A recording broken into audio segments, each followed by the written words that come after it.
We divide 463 by 5 in a long division method.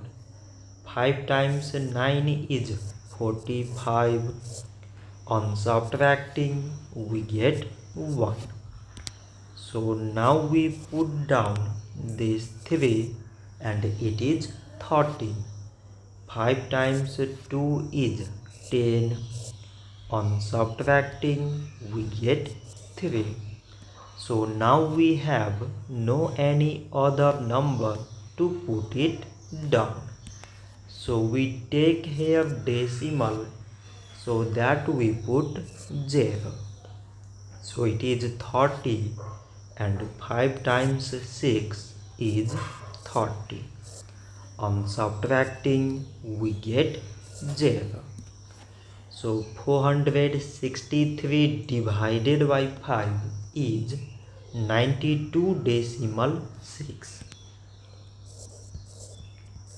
So this much for today and thanks for watching.